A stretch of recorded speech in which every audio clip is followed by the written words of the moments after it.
Hello, ladies and gentlemen. This is JT from Above and Below the Belt. I want to talk about Gervonta Davis calling out Josh Taylor.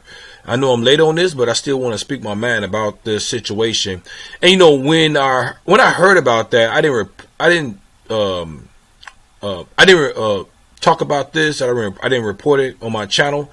But I had to think about it for a couple of days and stuff like that. I know it's been 6 days or 7 days, whatever, right? I've been busy. I apologize for that, but I had to come back down to reality, because I was thinking to myself like, well, I was thinking to myself like, Gervonta Davis can probably do this, probably beat him or give him, you know what I'm saying, he could probably beat Josh Taylor. But you know, one thing is I had to come back down to reality, like I said, and no, he can't. I don't think he could beat Josh Taylor. This is somewhat like Mikey Garcia jumping up to fight Errol Spence Jr. And Josh Taylor, this came fighting the Muhammad Ali competition tournament, and he won. He beat everybody in his path, right? And Regis Progress, he beat him, and he did a okay job.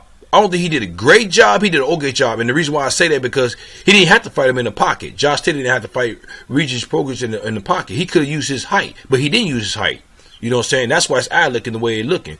He could have kept him back with that jab. You know what I'm saying? He was a stronger fighter, and he was taller, and he had a longer reach, I think, if I'm not mistaken. Right?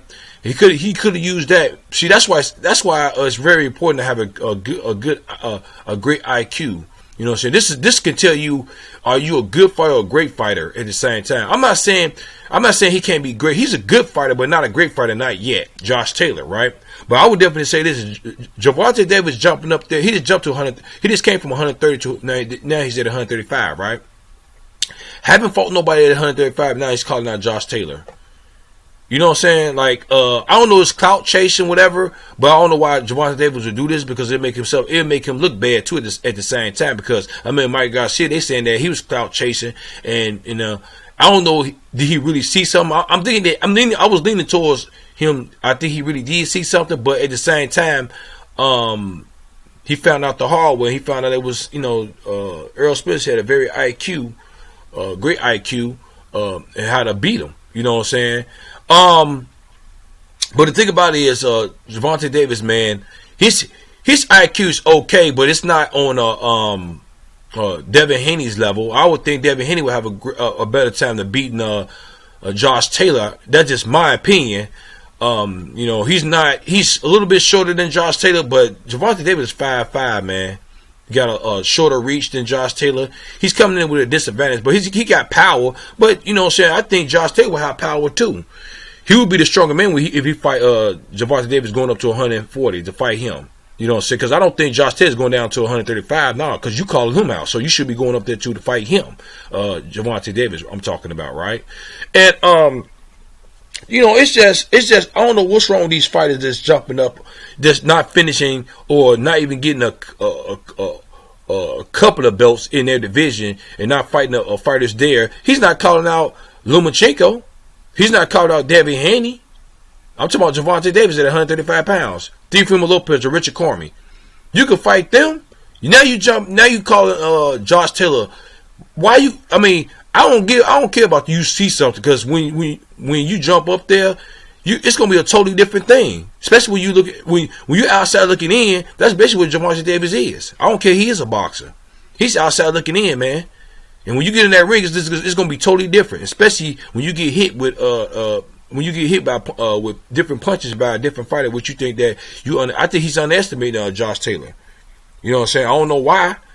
You know what I'm saying? Because Gervonta Davis at 130, he fought Jose Pedraza. That was the only big fight, and he was like a C level or B level fighter in a sense. I would say he wasn't a great fighter, and everybody else has been coming up with to fight him. And now they saying Leo Santa Cruz. I think finished Yugas Gamboa, the older fighter, which which I don't like the age gap, but then now he gonna fight Leo Santa Cruz. Now Leo Santa Cruz is gonna come to 135 to fight you, man, and that's gonna be on pay-per-view. But that's another video all in itself. But just get back to this Josh Taylor situation. But like I said, I had to come back down to reality. And Josh Taylor just too tall, too long, got a longer reach, and I think he's stronger than Gervonta Davis.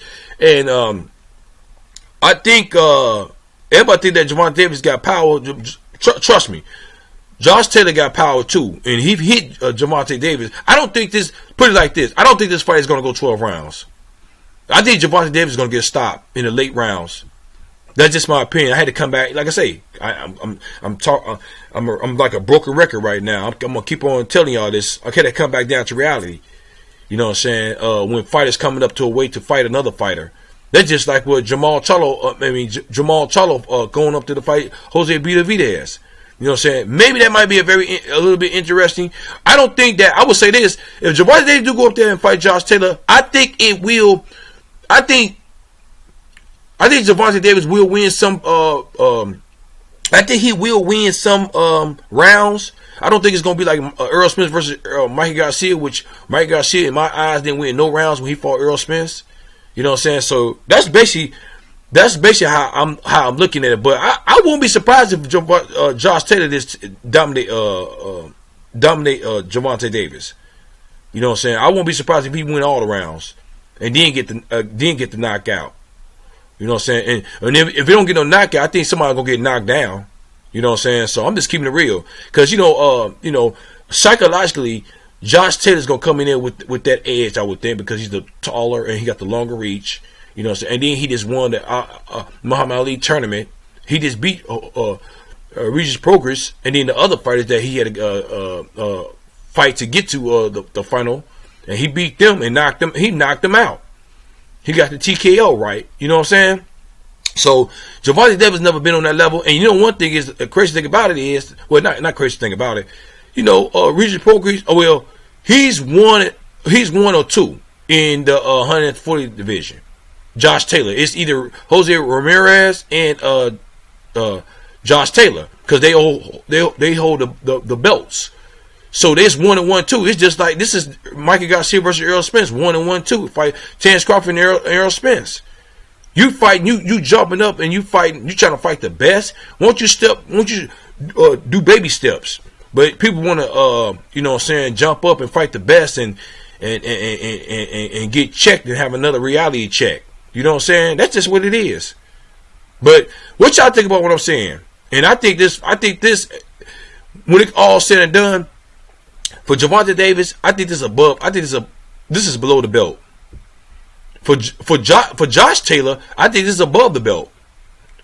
But it might be a below the belt too at the same time, because people gonna say, "Well, you beat a little fighter." But I'm not gonna say that, because when Errol Spence fought Mikey Garcia, I didn't say that. I'm not gonna say that. You know what I'm saying? Gervonta Davis calling you out. You know what I'm saying? I know he got a choice if he want to take the fight or not, but at the same time, Gervonta Davis is a star. He ain't a superstar yet. He haven't been on pay-per-view. Superstars be on pay-per-view. Even if it's your first pay-per-view, you might have been a star. I would say Errol Spence is a superstar now. You know what I'm saying? But he haven't been on pay-per-view, and we haven't seen him perform on pay-per-view yet. And you know what I'm saying? So Gervonta Davis is not a superstar. He's a star in my eyes right now, because he with Floyd Mayweather. Leonard Ellaby, you know what I'm saying? And he got Al Heyman on his side too, on top of that, right? So what y'all think about what I'm talking about? Leave a comment at the bottom of my page, subscribe to my page, like my page, hit the notification bell for new reviews from me. This is JT from Above and Below the Belt. All right, bye.